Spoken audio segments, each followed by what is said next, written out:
భగత్ సింగ్ గారు గొప్ప దైవజనుడు. ఆయన ఆయన ఆయన ప్రతిష్ట ఏంటి? ఇండియా మ్యాప్లో హెబ్రోను సంఘం ఉన్న ప్రతి చోట ఒక ఎర్ర జెండా అంటుతారనమాట. అలా అంటిస్తే ఇండియా మ్యాప్ మొత్తం ఎర్రగా అయిపోయింది, ఎక్కడికి వెళ్ళలేదు. ఎన్ని వేల సంఘాలు కట్టాడో మీరు లెక్కేసుకోండి. ఒక ఇండియాలోనే అనేక దేశాల్లో ఉన్నాయి, ఇంకా దాదాపు ఎన్ని దేశాల్లో ఉన్నాయి చెప్పలేము, అన్ని దేశాల్లో ఉంది సేవ. ఆయన ప్రతిష్ట ఏంటి తెలుసా? ఎప్పుడైనా కోట్ వేసుకుంటాడు, ఆ బ్లేజర్తోనే సేవకి వెళ్తాడు, బ్యాగ్ తగిలించుకుంటాడు, విస్తారమైన డబ్బు కానుకల చేతికి వస్తాయి. లైఫ్లో ఆ క్యాంపస్లోకి ఎంటర్ అవ్వగానే తన జోబులో ఉన్న డబ్బుని, ఆ కోట్లో ఉన్న డబ్బుల్ని అక్కడ సీనియర్ పాస్టర్స్ కానీ బ్రదర్స్ కానీ ఎవరికి అవసరాన్ని బట్టి వాళ్ళకి ఆయనకి ప్రేరేపణ వచ్చింది దాన్ని బట్టి అలా ఇచ్చుకుంటా పోతాడు.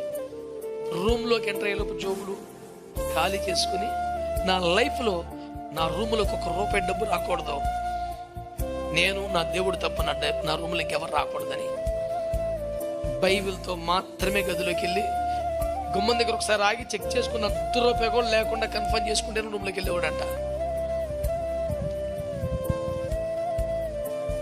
ఒక ఉన్నతమైన సమర్పణ ప్రతిష్ట. ఆమేన్, హల్లెలూయా చెప్పరే.